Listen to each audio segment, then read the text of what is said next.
So good afternoon, everyone. So I'm Joseph Kizumbi, your co-host. So welcome for today's training on how to be safe online, courtesy of Google and Hub. So today we have our trainers, Madam Clarice and Mr. Fred Sagwe, who will take us through some slides on how to be safe online.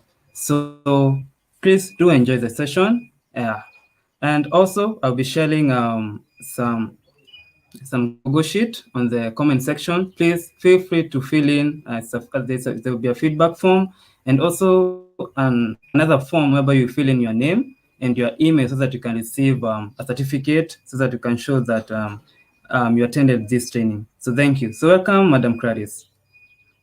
Thank you very much, Joseph. I will take you straight on what we are supposed to be doing today. And it is courteous for me to introduce myself. My name is Clarice Bwanga. I'm a computer study teacher in Nakuru County in one of the schools by the name the Roberts Education Center. Today, I really want to talk to parents on how to keep your family safe online. And before I really proceed, there are some things that I will really ask our attendees, and especially who are parents. Just go to the chat section, introduce yourself, and tell us where you are coming from, and also stay put because there will be a feedback form whereby it's always good to rate us on how our presentation is. And also, we will not leave you go that. We'll also give you a certificate at the end of the session. Thank you. So we really want to get some introduction on online safety. And when we talk of online safety, we will all agree that it's a challenge parenting the digital age. And that's why we saw it wise to come up with this particular program to enable you, to enlighten you, because we really find that the digital age, most of their times they take on the internet. And we want them to be safe when they are on the internet.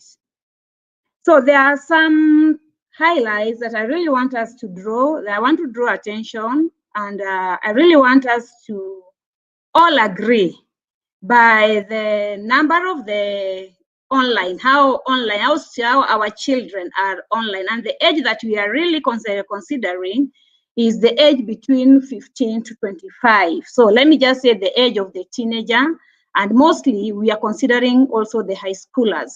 You'll find that there's that statistic that says that 71% of them, most of them normally take their time on the internet.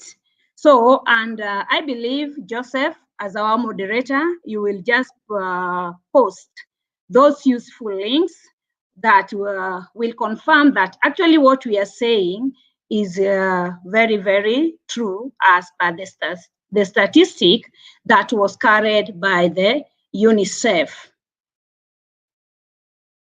So I really just want us to, most parents feel they know what their teenager are doing online, but the teens don't think so. So I just want us to take some 1 minute and go to the chat section and just tell us, what do you really think your children normally do when they are online? I'll just tell you to take some time and know or be able to tell us what you really think that your children normally do when they are online.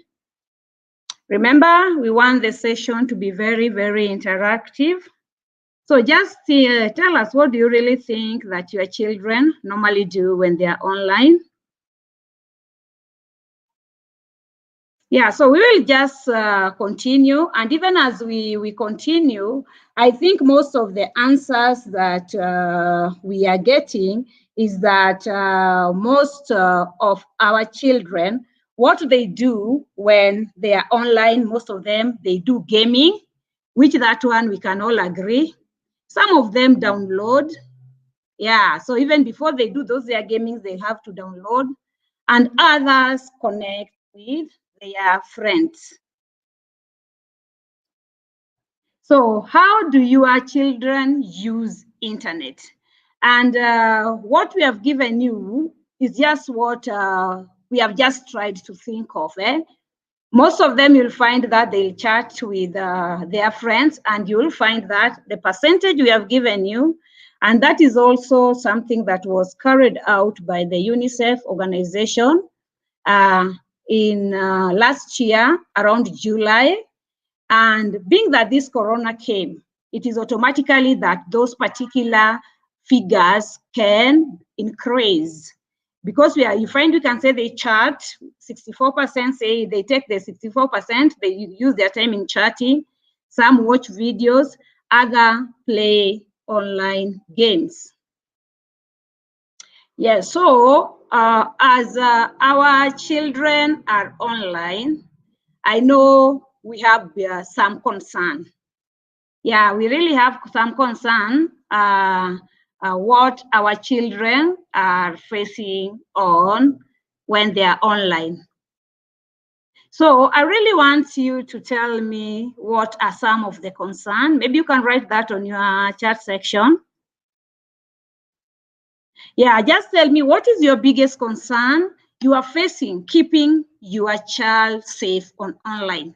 What is the biggest concern? Because automatically as a parent, we cannot say that we are just okay when our children are online. We really do. We really have to be concerned. So I really just want you to go to the chat section and write something of what are your concerns. And then maybe we'll have some slides that we'll have summed them up and see what are some of the concerns that we have. Yeah, so you're going to realize you're not alone.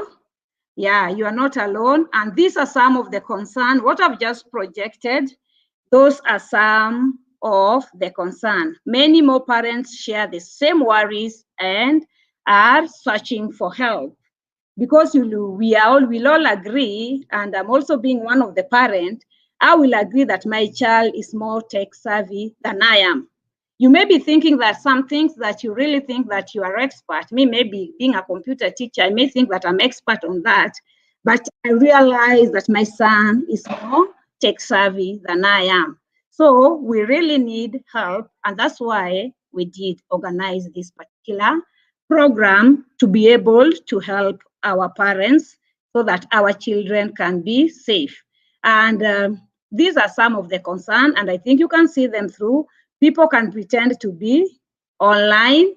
My child are more tech savvy. That one I've said, I think that is most concerned, most we are concerned, and which we know all of us are concerned, is how safe are our children when they are online.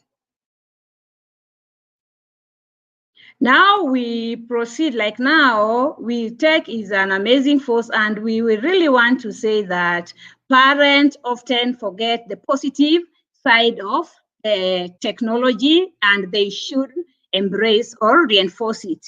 As much as it has the negative sides, which we are going to help you by the end of the session, you'll be able to know how to deal with it. It also has some positive side of it.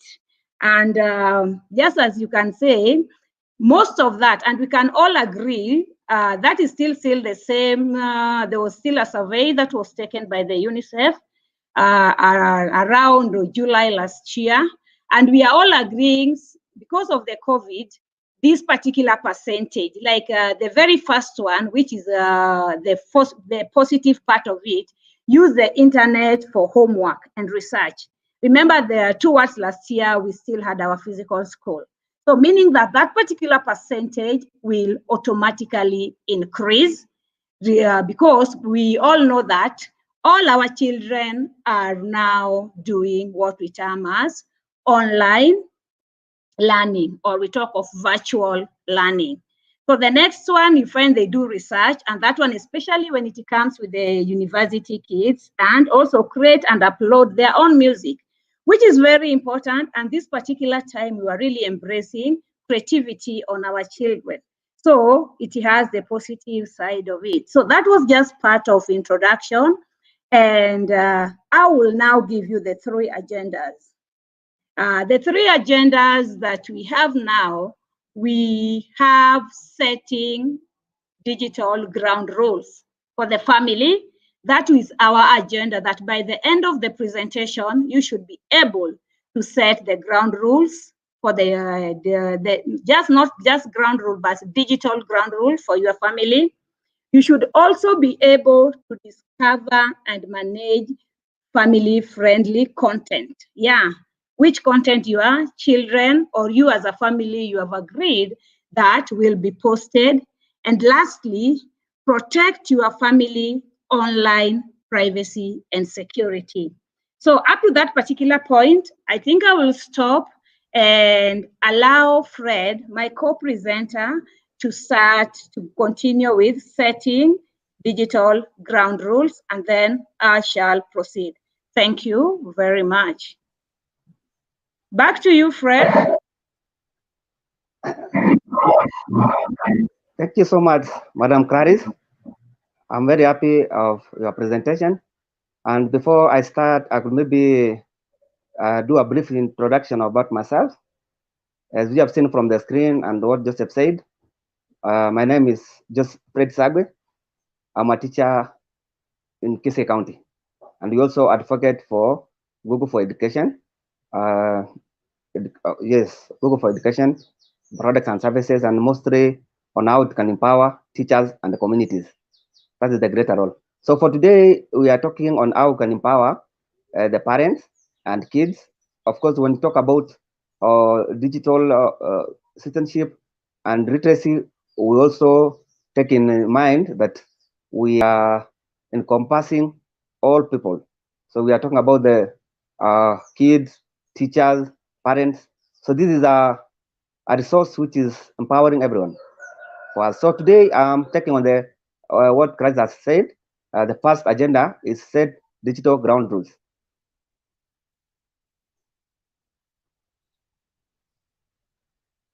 So as you can see, we want to ask ourselves, what kind of ground rules do you currently set for your family online? So as you put on the chat below, you have said your name and where you're coming from. So just take a brief moment, 1 minute, and let us know as a parent, mostly, and as a teacher, what kind of ground rules do you currently set in for your family online? So please, on the chat below, put up your the kind of rules you set up for your kids.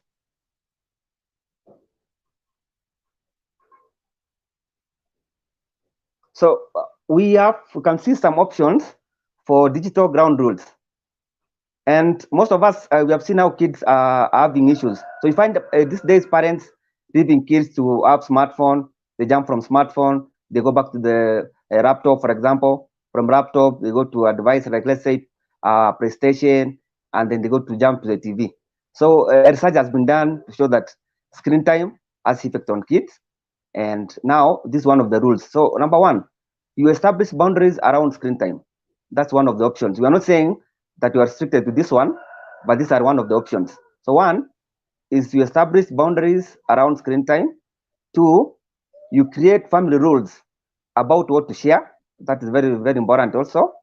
And then number three is to establish family values on online. Those are 3 tenets which are very possible, but you are not restricted to that one also. So number one, and it's good that you can see the screen itself. We have a clock there, screen time. So on the chat below also, just put on some of the rules which you think can have a good impact and a nice input to the kids. So we are on screen time.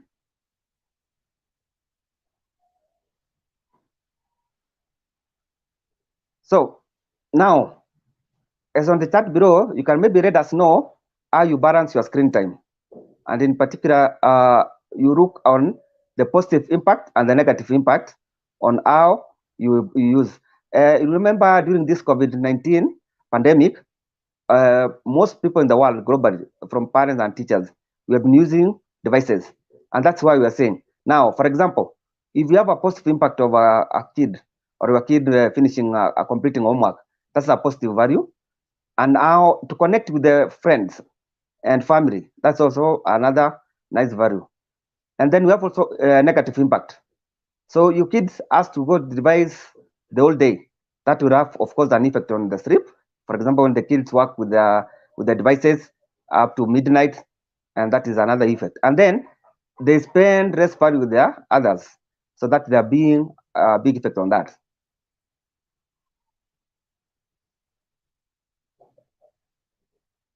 So on the chat below, you can maybe continue chatting and let us know which are the positive impact you empower on your kids.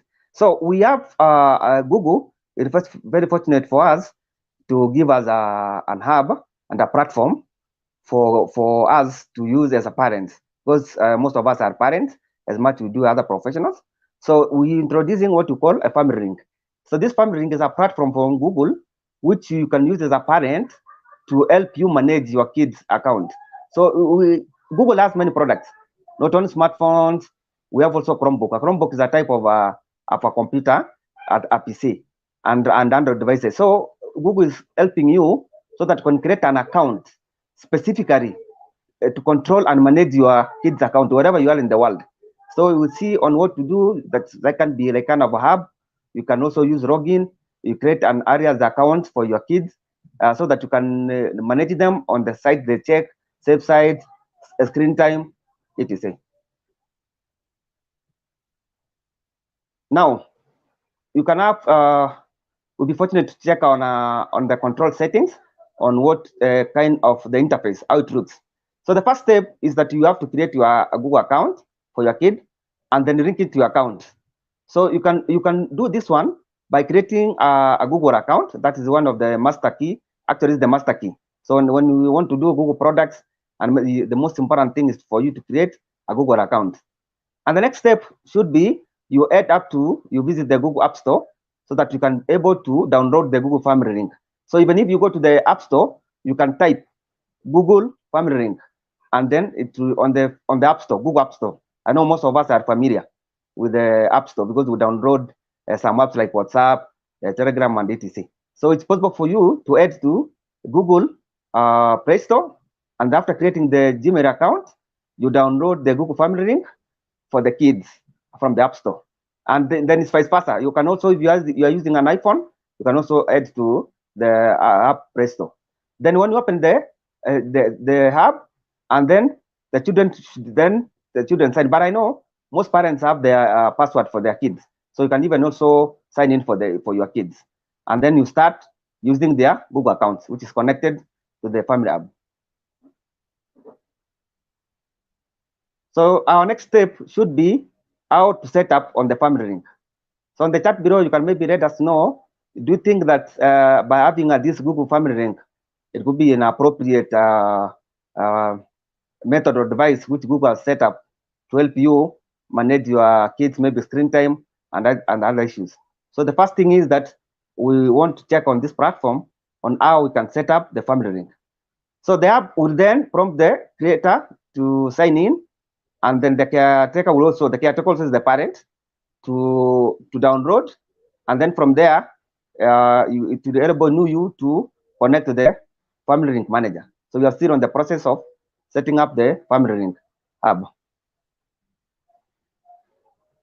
So now, as we have been saying from the other side, and on the chat below also, we are also insisting that it's very important for us to keep on the kids' screen time.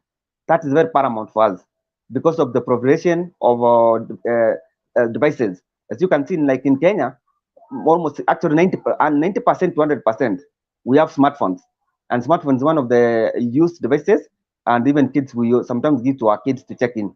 So screen time is very paramount. So the family ring could help you set up a daily screen time limit.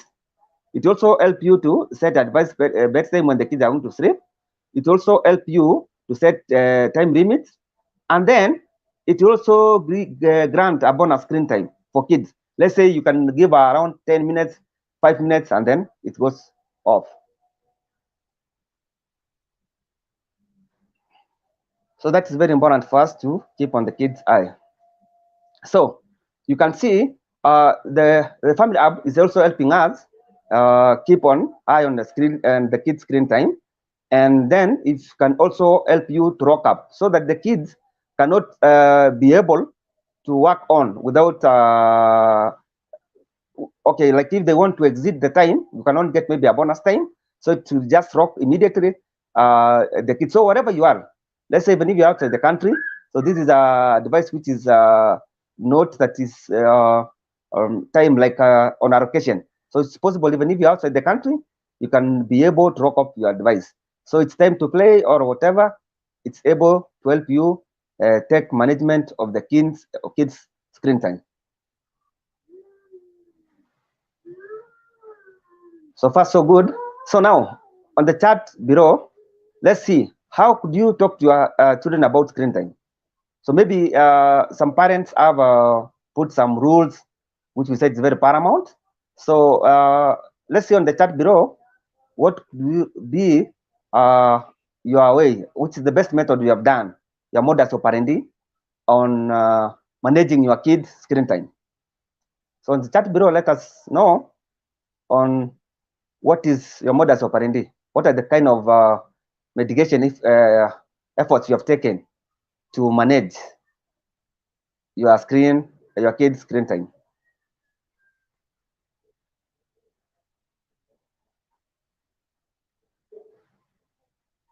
Now, when we talk about the screen time, we should not restrict ourselves like we are the only one going to give the rules. So the most other important thing is to discuss with the family, because this session actually today was about how we work with the kids and parents. So when we talk about the family, I think this is a bigger role. It can be even extended family, so we don't have to restrict ourselves on that. So now, it's very paramount for us to discuss with the family. So, for example, number one, does technology prevent you from being present? That's the question being posed for us. And number two, how does screen time affect focus and others? So, on the chat below, you can also let us know on the effect of the screen on the discussion you with the family, in particular in controlling screen time. That is one of the most paramount things we are checking here.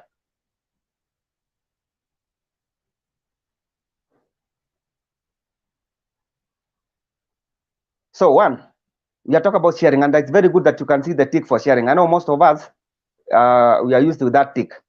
And we usually see when you see that tick, it means that it's prompting for us to do sharing. And you know the do's and don'ts for sharing. So that is one of the simple for sharing, as you can see.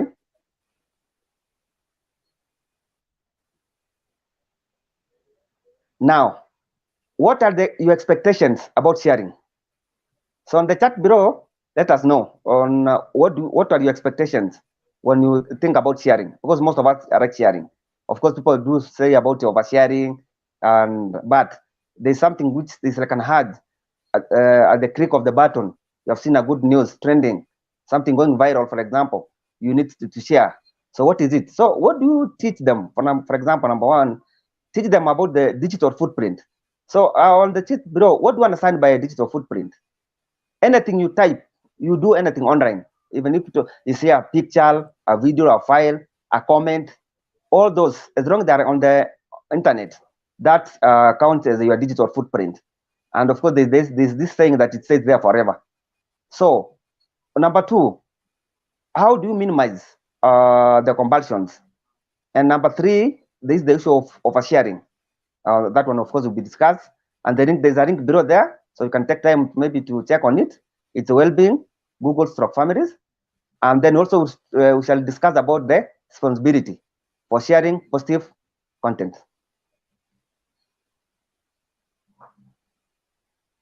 Now, we have also family values. And from here, I would love to invite back my co-presenter to continue from here. Keep watching and keep also sharing and chatting below.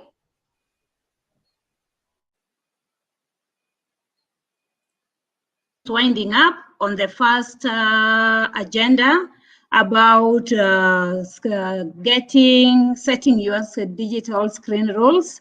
And the next, this is just, I think it's 2 slides and then I'm done with it, is about family values.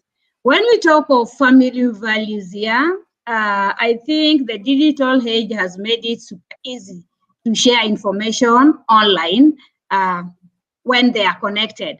But it is really, really important for them to know that even as they share, they should put into consideration about their family values. So what I would ask you is about, have you ever shared something that you really come and regret after some times? Like just the way Fred has told you, the most important things here when we are considering about family values is invasion of privacy. So this is something that we should be able to show our students, our children on how they should be able to set their privacy in such a way that there are some content that when they share, it may be good to their peers and it is not good for us as parents. So those are some of the things that we have to put into consideration. And then social comparison. This is whereby they should not compare themselves with others. In such a case whereby you find that maybe one of their classmates or one of their friends keeps on posting posh things. But in real sense, this is not the real person. So that is something we should advise them that not everything someone shares on the internet is true information about them. And lastly, the digital footprint. Just as the way Fred has told us, is that we have to know that internet never forgets. So anything that they share on the wall will always be found. Anything they share on their social platform can always be used against them one day. Yeah. So that is it. So we will just show you how you can be able to really establish some family rules. So one of them there is just that you have to be very clear about what you expect them, how you expect them to behave when they are online. Another thing, you should also be able to tell them to be courageous. What do I mean by courageous or brave? This is whereby you should be able to tell them, in case someone harasses them online, they should be able to talk it out to you or to someone elderly. And especially if they're in school, they should be able to talk it to their teachers. And lastly, talk about the power of positive message online. Yes, because we know we do a lot of things online, not only negative things that are done online. We know that when we are online, we are able to get services like email, which we use for communication. We are able to do online banking. We are able to shop widely. So those are some of the things that we are able to talk to them, so that we should not only talk about the negative side of them being online, but we should also be able to tell them the importance of being online on the positive side of it. So up to that particular point, I will pause for some question, and I will ask my friend, if or not my friend, but I'm the moderator, if there's any question on the chat section that we're supposed to be handling. Please. And if there's no any question, then it will. I will just have to proceed. Joseph, do we have any question on the chat section? No, everything is okay. Okay. So please make sure that you stay put. I hope Joseph, you have posted the important links, especially about the feedback, and also I'm reminding them that there will be a certificate after the end of the session. Sure, I've shared them.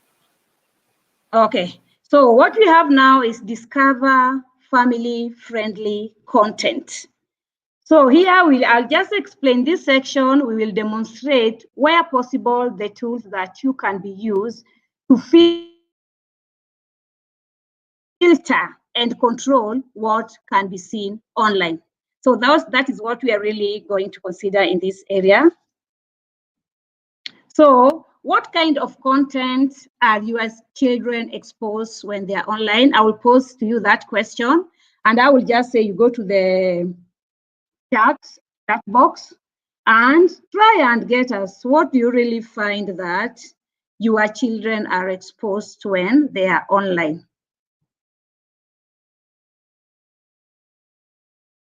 And we will all agree that it's difficult to monitor what your child is viewing, as they can access the material through the internet-enabled devices. And when I talk of the internet-enabled devices, here include your mobile phones, it include your laptops, and it include your tablets. So those are some of the things whereby your children can access the information. So when we come here, we have family links, and I believe in the family links, they had posted. Or they were posted by the moderators that will help us control the content our children are able to view. And this one, especially if you really heard when Fred was saying how you can link, you as an adult, you can link your content. You can really link your account with your children to monitor what they are doing. So that is it, and the procedure is clearly there. How, when you have already downloaded the family link, what you're supposed to be doing, you will just go to find and manage family link, and then you will set the restriction in the Google Play through the family link. And in that particular point is whereby you will either blacklist or whitelist specific websites. So when I talk of blacklist here, it means you will be able to stop your child from seeing those particular websites. And when I talk of whitelist, those are the sites that you will be able to make sure that your children are able to get the information from. Then you will set filter for web browsing and turn the search safe. You find that, and this is very important even for us, as you'll realize we have not turned on the search safe on our devices. So anything that we search, you'll just find that it comes in. So that is very, very important. So we also have how you can do this. And when we talk of this, remember, we are not restricting you to just use Google Chrome as your browser. When you use Google Chrome as your browser, you will find that particular information. But we also have others like Safaris, and whereby when it's a Safari, it has an inbuilt restriction whereby there is that particular option where you can block the adult contact. But when you are dealing with maybe Firefox or IE, also have very parental control, whereby you can always control how the children are using the devices. So here we will just, maybe now I'm using now when you're using the Google search. So how do you block search particularly? If you're using the Google Chrome, how do you block that? So the procedure is well stated there. You will just go to setting, and then under setting, you'll find where it's written safe search. That will help you to filter the content that you really want your child to be able to see. And that's where now you will be able to turn on the safe search mode. And that one will only be applicable when you turn the safe search mode. And that is just the same procedure I'd given. Go to settings under search, make sure that the safe search mode, you check it or you uncheck it. So for you to make sure it's on, you check it. But if it is unchecked, it means that it is not activated. So we have some of the tools, we have some of the tools here. And mostly we believe every child know, as young as a play group, they know the sign. And most of them know just that particular icon for the YouTube. So it is very, very good to find a way how we can be able to control this. And this one, when we talk of you, we have that particular feature in YouTube called YouTube Restrict Mode. So this is the YouTube community has a guideline that includes, that guides you not to be able to view some nudity or sexual content, hate content, harmful or dangerous content. So that one, it will always be able, if you turn the restrict mode on YouTube, you will not be able to see some, even if they search on sexual content, hateful, because we know kids are very curious and they will just, maybe you just find a small kid, very small, just a naked person. So automatically all those pictures will come just because out of curiosity. So that is one of the things by using the restricted mode. We have another one, apart from the, after you have turned your, make sure you turned on your restricted mode. And once you have done that, you will be able to make sure that your child is safe on what they are doing. And apart from that, you'll also find that YouTube has a particular tool, or the Google's, not YouTube, but the Google have a particular tube called YouTube Kids app. And this one, we can always download it. And when we download it, it will always require just what Fred was. It will require parental approval, set the time limit, and it will also block mature content and reveal the history. Because you know, kids are very, our children are very smart. They'll always be able to know how they can always they can always hide the history of the content so that you're not able. So it's advisable if you have a kid, maybe 13 years and below, you activate on their devices the YouTube for kids. And also there's also another thing here. Remember we said that internet is not only meant for negativity, or it has other positive side. So you are going to find that there's this particular app called Read Along.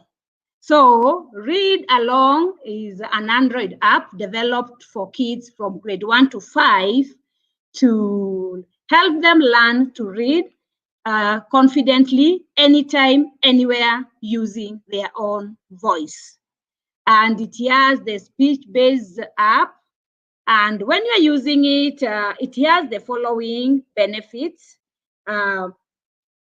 You are able to collect all stories globally, playful learning, and you know that is what most kids love.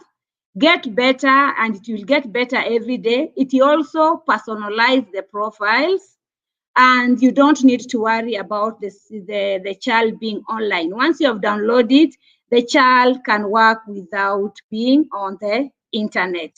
And lastly, it is very private and secure. So I will take you through on how to use the Read Along, how to use it. So the very, very first thing, we are assuming that once you have downloaded, we have something called by DIA, is an expression, animation reading assistant that will be able to help your child to read, will be able to, your child can be able to get different stories. Remember, we have said it has stories globally. And lastly, once they have read, and maybe they have read nicely, most children love being appreciated. And how does this particular app appreciate them? By them getting stars. And when a child gets that, they feel it builds their confidence and also make them to want to know more. So develop your reading skill with that particular app, which is called Read Along. Yeah, so that is very, very important. And I believe Joseph has posted for you the links on the chat, whereby how when you just want to eat, when you click on that particular what is going to post on the chat section, you will be able to download that particular app, which will be very, very instrumental to you. Yeah, so how do you protect your family from negative content? That is what we really want to find. How do you really protect your family from negative content? And I will wish you just write some things, or maybe just like, how would you think? Just make it more interactive. Just go to the chat section and write how you really want to protect your family from negative content.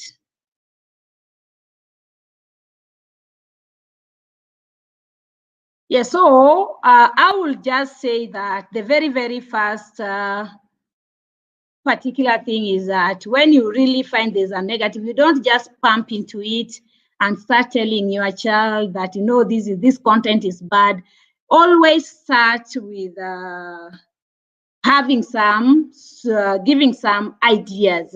Try, let them know by telling to come up with stories so that they can able to relate on what you're saying with the story. But you really don't just go directly on by telling them, you know, this is bad, this is bad. Always give it a good approach.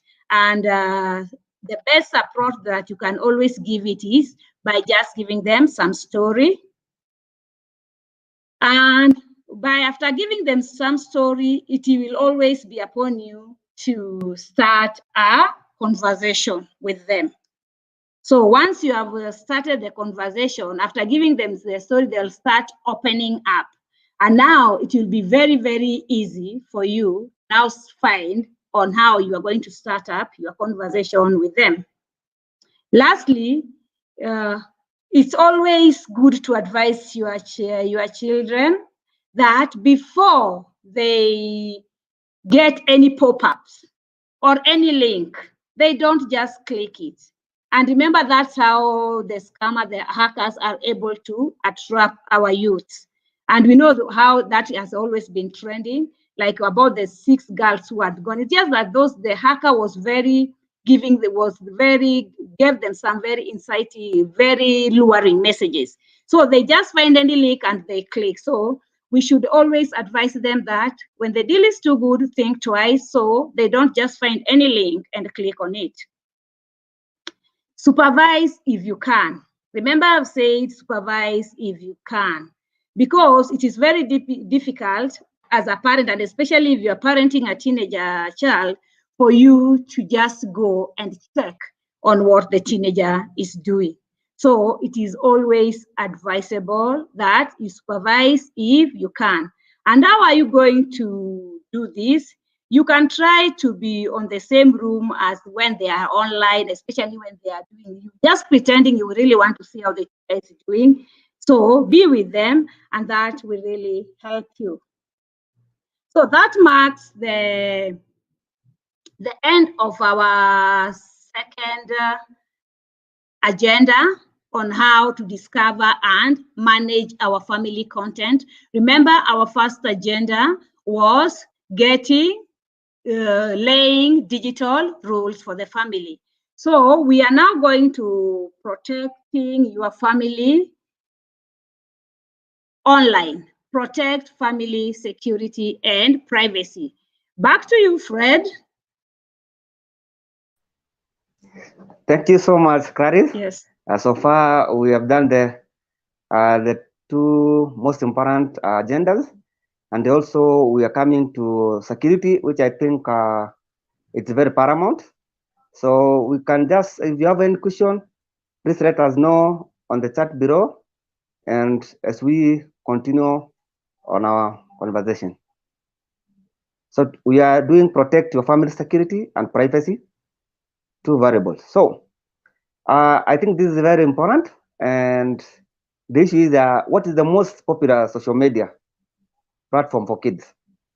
So just take about a minute on the chat below to know on what is the most popular social media. I know most of them will talk about Facebook, but let's see what the kids have.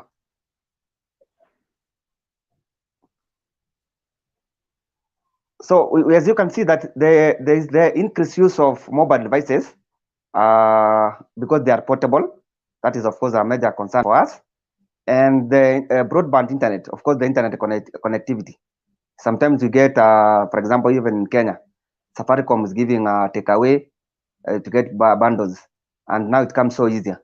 So with the kids maybe having 1 GB on the accessibility of broadband, it makes our kids to be more tech savvy and have more resources to access. And now that can lead to accessing unprotected sites, like what happened recently, about the girls, and actually they used the Instagram. Remember that Instagram was being used to lure the girls and the platform, and they were sharing even live streaming on what they are on, or whatever, on whatever they are doing on their cross places. So social media is something which is affecting us, and it has done more. Sometimes it's more positive, and it's more and also on the negative side. So now, what kind of the steps could you take as a parent to protect your family security? What do you think could be one of the measures you could take?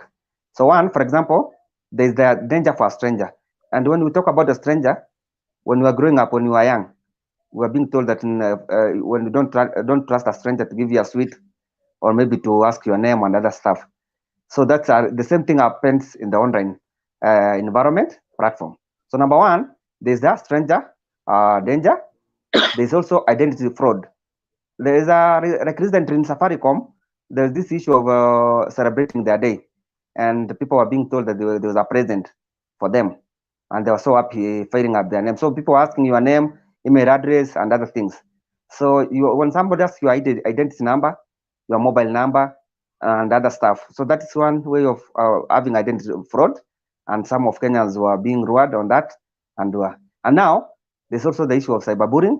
I know in real life we have bullies, yeah. Even remember when I was in Form 1, I remember being told that you are maybe a mono and the other stuff. That was physical. Now on the online platform also we have cyber bullies, and they can make people go even crazy because there's body shaming. There is maybe somebody has known about your privacy and other stuff like that. So now there's that danger sign there. You can see when put that one on the road, that shows danger. So a stranger grooming, online grooming, and there is this issue of online grooming, and of course we know from grooming the normal way, maybe the way you dress and other stuff. So there's the issue of online grooming, and that's one way of the hackers and the bad people, the bad guys, the online, they're using the method of online grooming to get kids on.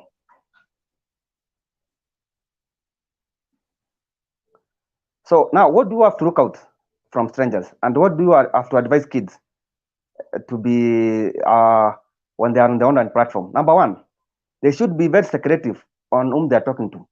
So maybe when they get the stranger online, what they're supposed to do. So once they should be very secretive. Number two, the language of kids use in Kenya, they talk about Sheng, and kids are very dynamic. They're getting to understand more languages than us. So they have a language which can be explicit, like now sexual language. So what do you expect them to advise them? And there's also switching screens when the kids, when you want to pop up and see what my kids are doing, and then all of a sudden they switch off the screen. So you should be careful on that. Now, that is still when you're talking about online grooming. We want to see and see how we can start with our kids. So on the chat below, let us know if you read a story, for example, of an adult pretending to be a child online, and you want to post that one to your kid.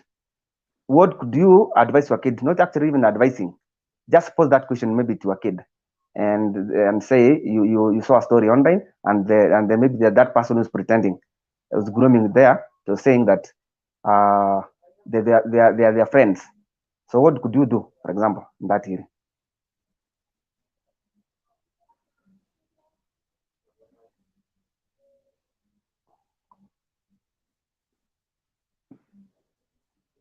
So I think we have done with the online grooming, and we have seen how you can maybe empower your kid not to fall for that. And we also now coming to what to call privacy, and identity fraud. Ironically, this thing is not even foreign for kids only. Actually, this is something which is affecting us even as adults. Yeah. So privacy, what do you think in your mind could be privacy? In your mind, what do you think is privacy in you? Because remember when you say, maybe when you close your door, you say, okay, I want to guard my privacy. Now, what do you understand by the term privacy and identity fraud?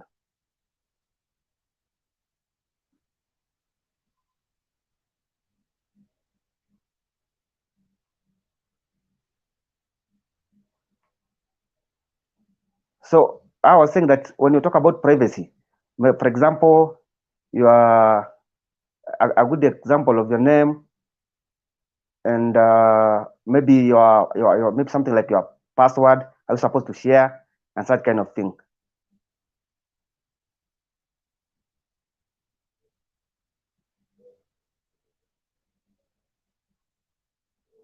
And also we can also talk about I think about identity fraud, and that is another challenge also. I talked about previously that when you talk about identity fraud, you are talking about maybe, for example, let's take the ID number. Most Kenyans know what we understand by having your ID number, for example, is a good example of a number which is of course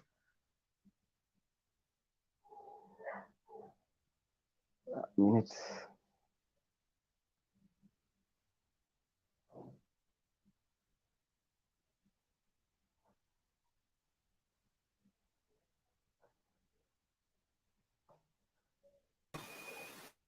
Sorry about that, Fred. You may continue. Oh yeah, thank you. Yeah. So we are saying we are talking on privacy and identity theft, and I was saying that I was giving a very good example is in Kenya ID number. The ID number is a good example of where people can want to people sharing your number because it's like a master key of what you do on the transactions and other stuff. So sometimes it's very pertinent for us to be very careful on that area. So when you're filling an online form, you find there's a form online and people just telling you that file want to see your maybe even your mobile number can also be used. And remember, people getting some funny messages in your message inbox. Maybe there's an award, other stuff, right? And also we are combining them because they are two related. So what do you have to look out? So one, you may have to suspect that your child identity has been stolen, and when it has been stolen, like the birth certificate, and when the birth certificate has also a number, and that is also false on the other side. So now, what would be the best way you could protect your kid? One, you can check the online private settings that you have. Madam Clarice did show on that. So you can use even the browser if you are using Safari, Chrome, or Safari, or maybe Firefox. They are proficient for using the private settings. Number two, you can check the device settings. Remember, when you have even your smartphone, you can go to settings and look at the device, and then you can even lock it. You can find your way out on what is there. And there's also the other option for using what we call incognito, such that the hackers, the bad people, the bad guys cannot check on what you're doing on online. So those are one of the 4 steps you can do maybe to help you protect your, and even clicking on a link which you don't identify with.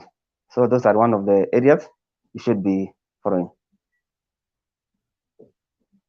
Now, let's see. I think Madam Clarice are done on YouTube. She had shown us how we can enable, but we are not restricted ourselves because social media. Like for example, it's good that they can see TikTok here. There's YouTube, Facebook, there's Snapchat. I'm not seeing Instagram. Like now, the issue of Kenya, the Kenyan girls misbehaving, that was done via the Instagram platform.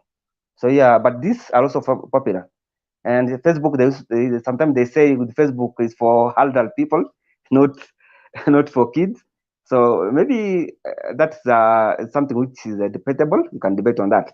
So all those platforms there, you can see they have private settings, and as a parent, you can take that effort to go and enable for kids privacy settings for them, and that is, I think, was very paramount.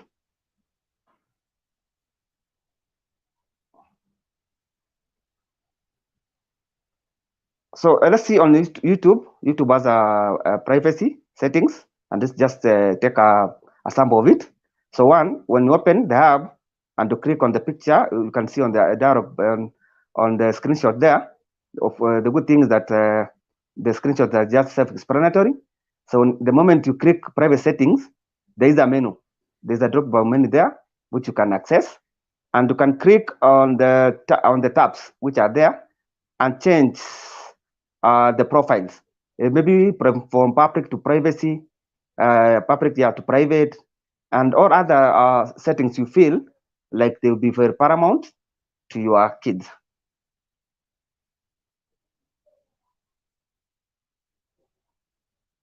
So that just is a prompt on and the screenshots on what to be do on what you'll be checking with the kids. For example, YouTube is the largest platform for video.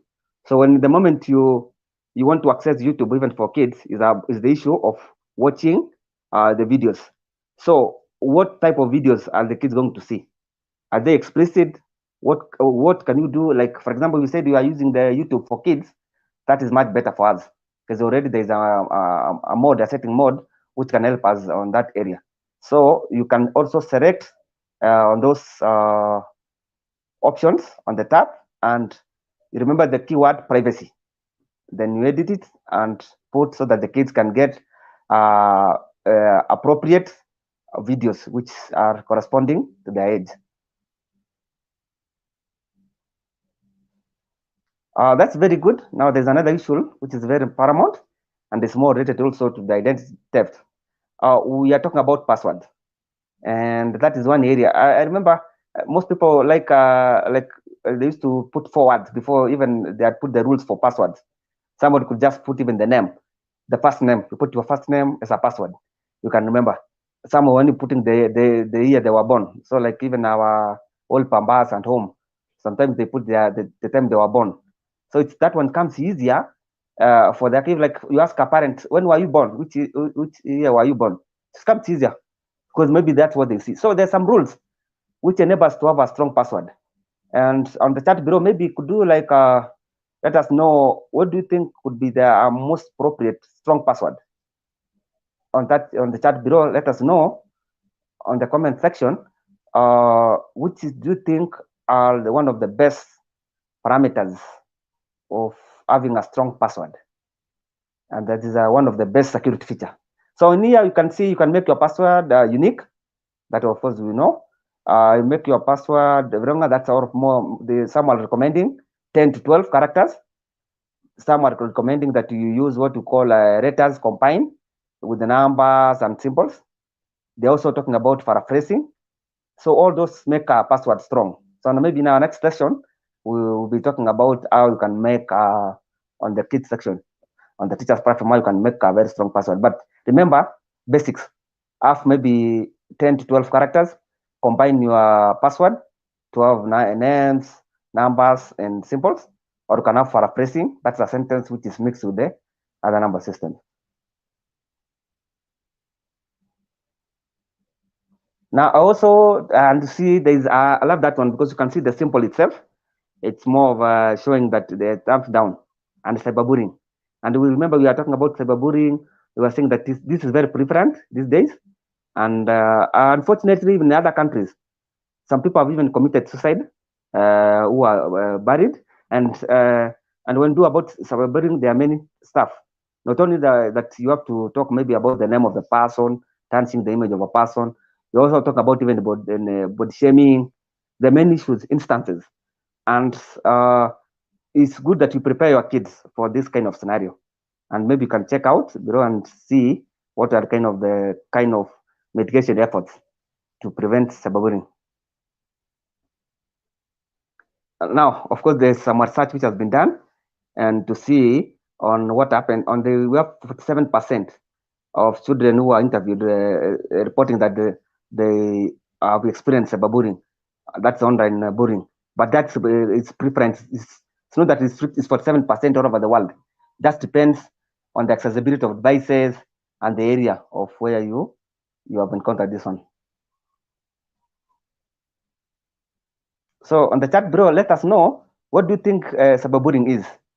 and how is it different with other forms of bullying? So on the chat, let us know what do you understand by cyberbullying, because there is also, the way I've been saying, there are many forms of bullying. So, but these are our instance today is cyberbullying. So from the word cyber and then bullying. So what do you think would be? So let's have your say on the comment section below.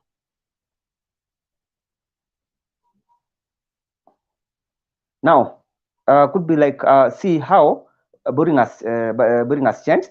For example, let's see face to face. That's the one we normally, like when we were in high school. Remember, I gave an example when we went from one, and during that time, during our time, for example, and kids were being the first time we reported and were not oriented. It happens even in the army and even other forces. So one, you can have a smaller audience. There's a limited to those within view. The body can be identified and easier to prove, because you remember telling the kids or the student that's at school, go make sure if you are buried, there's somebody just like is bullying you, make sure that you report to the principal or maybe the teacher on duty and such kind of stuff. So that is the one on doing face to face. But when you are doing cyberbullying, there's a problem with that. You can imagine when you're online and we have around 4.5 billion who are enabled powered by the internet. So you can imagine, for example, if you assume that all those people are online, so that's a very fast audience. They're so big, and then there's artful comments. Somebody maybe was shaming you, and then also there's a difficulty to police and other issues. So those are kind of the issues which we think have some challenges when you compare the cyberbullying and the face-to-face.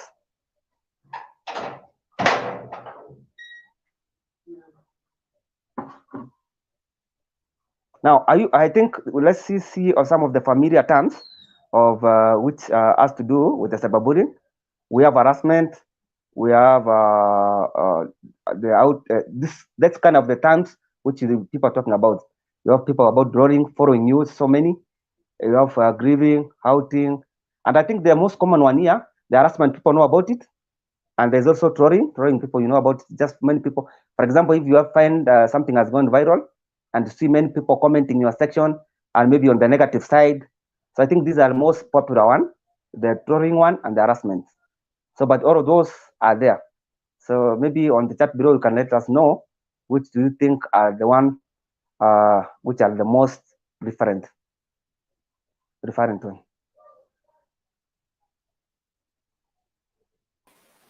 So I think now Hello, Fred. Mrs. So yes, I think now maybe Mrs. Clarice can continue. Yes. Yeah. Okay, thank you, Joseph. Thank you very much, Fred, for taking us to that particular point. Now I will proceed from where Fred has reached about some of the terms that are used when people are being bullied. Joseph, can you remind me the number of slides, please? That's slide 58.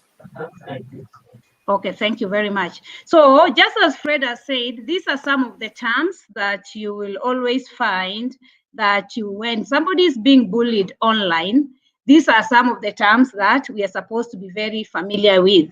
When we talk of harassment, what we mean by harassment here is you target an individual or a group with a persistent and offensive message, which could be developed into a cyber talk. And when we talk of outing is publicly sharing personal information, private or embarrassment information or photos or video without someone's consent. Like maybe you have a friend and you have broken up, so the person go publicly posting your picture that maybe you took privately. That is what we term as outing.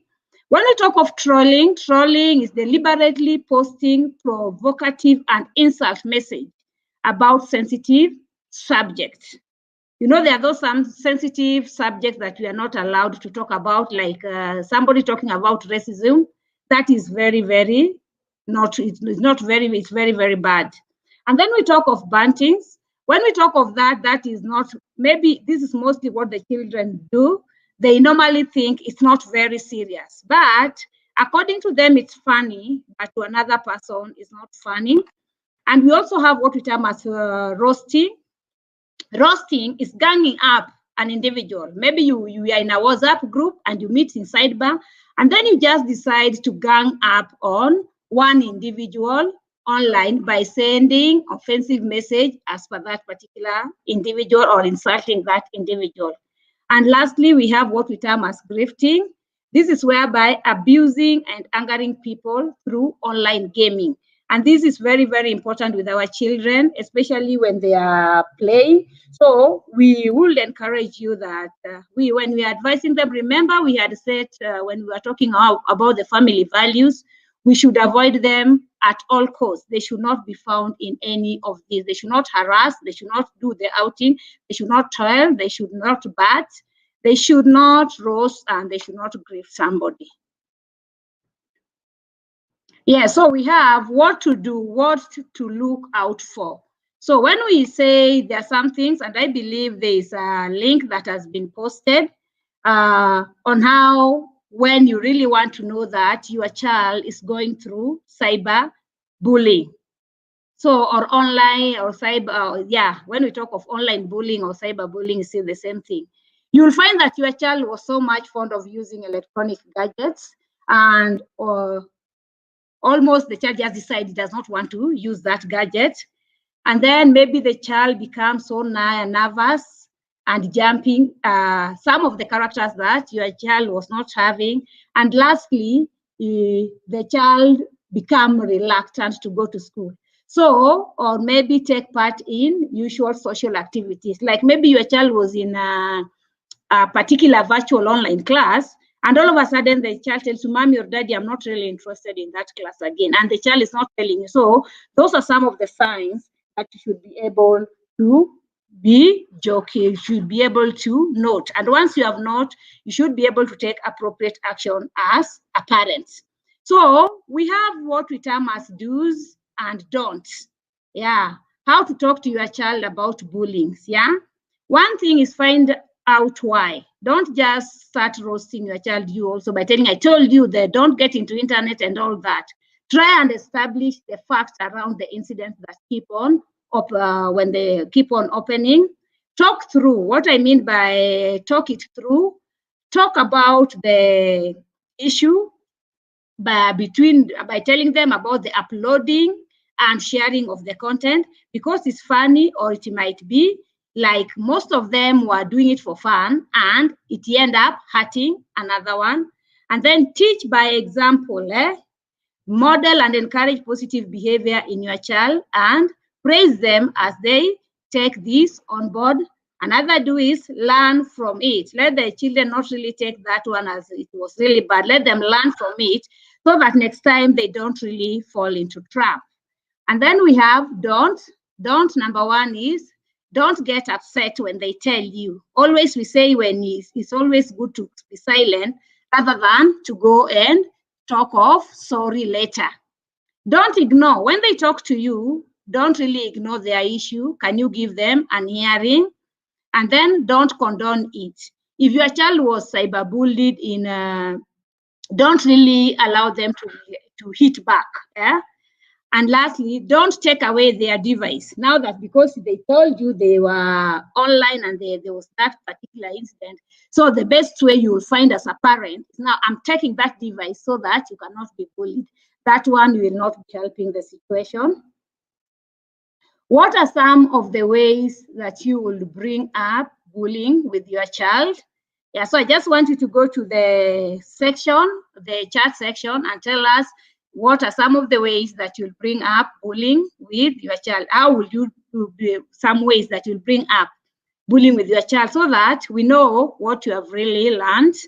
Yeah, and I will pause for a question. And I will ask our moderators if there's any question on the chat that we really need to tackle. Joseph, do we really have some question? No, we have no question at the moment. Just a reminder, kindly fill in the feedback form on the comment section. And also for those who have joined late, we are also giving out certificates for those who have joined our training. So feel free to fill in your name and your email. So there are 2 forms, kindly fill them. Thank you.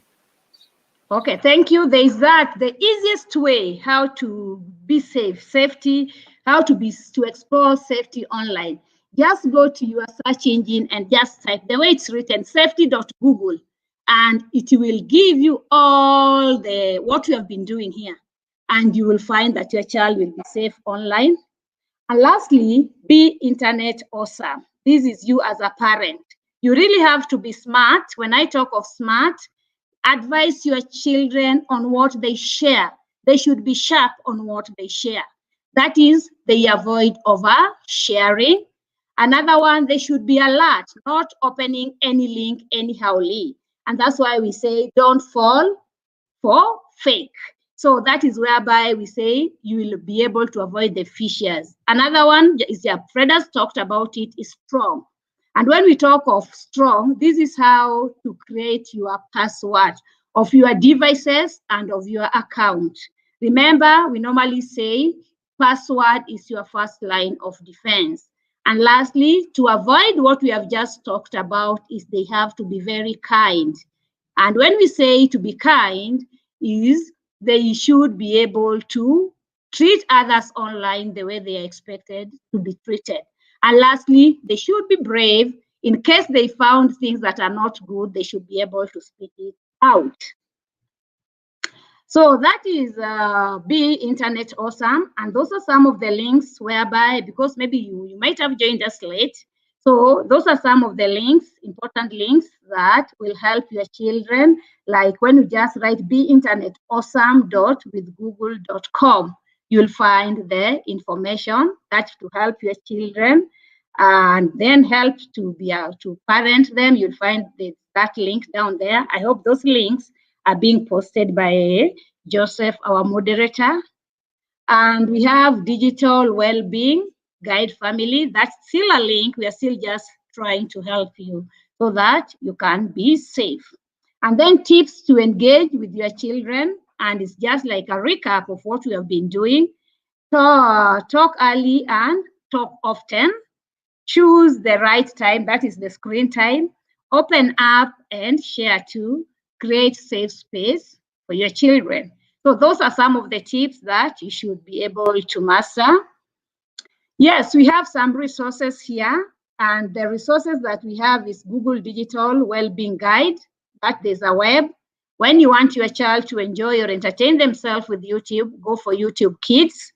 For you to be able to link your account with your child, always download the family link app and you'll be able. And lastly, Google phishing quiz, be able to carry out to know if actually you are safe when you are online. And what was your key take from this session? That one will ask you as our good viewers and attendees to write for us what was your take, what you really find you got from what we have just presented. And we have some, when you want to learn more, these are still some of the sites. You'll go to safety.google, the one I've said. We have that one if you're a Nigerian, that is the hotline for children, 112. And then we have also the other one, I hope that link has been posted about the web rangers, yeah.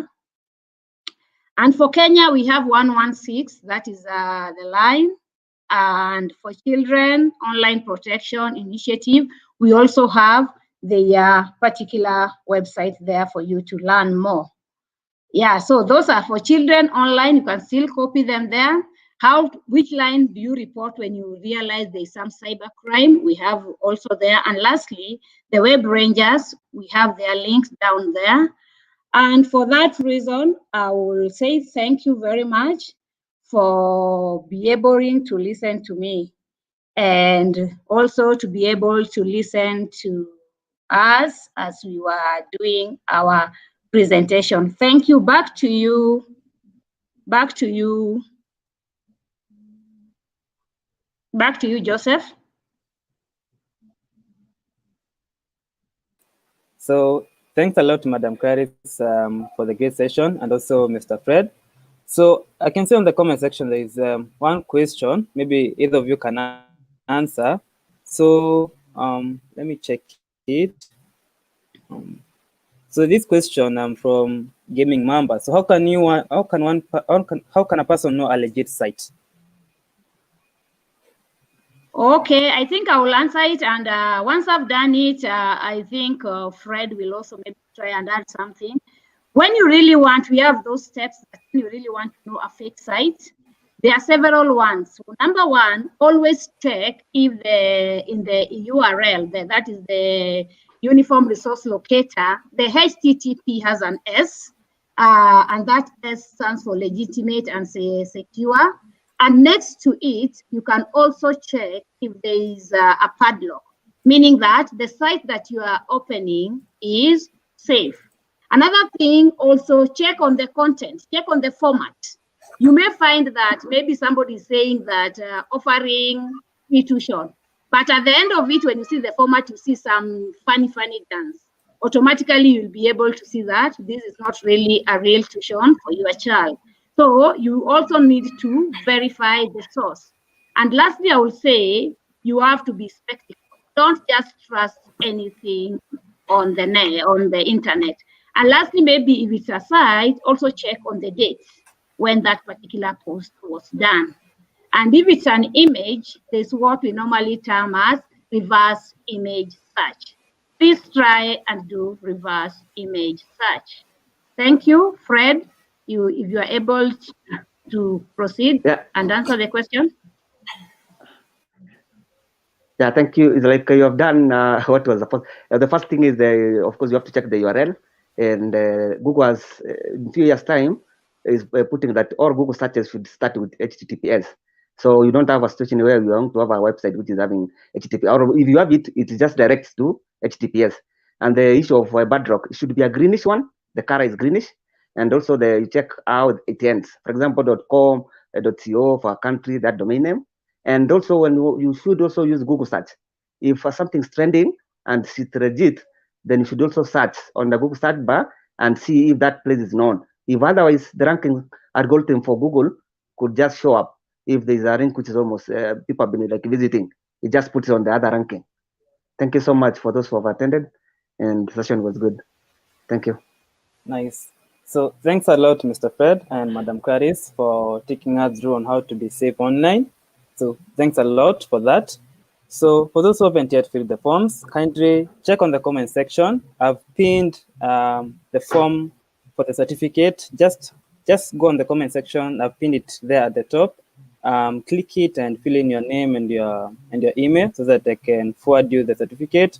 Also check the feedback form in between the comment sections. Please fill in about how you see about our session for today. Besides that, thanks a lot. Also, if you have a friend who didn't join, or also you wish to join for a second session on a different topic, this is for the teachers, if I'm not wrong. Am I right, Madam Clarice? Yes, so for tomorrow it's for the educators. Yeah, cool. So tomorrow we have another session for teachers. Please feel free to join. When you go to on our YouTube channel, please remember to subscribe so that you can see our coming online sessions. Please subscribe. Always be keen. Before we leave, I'd like to quickly mention about SoteHub. So SoteHub, we have collaborated with Google. So let me share the poster.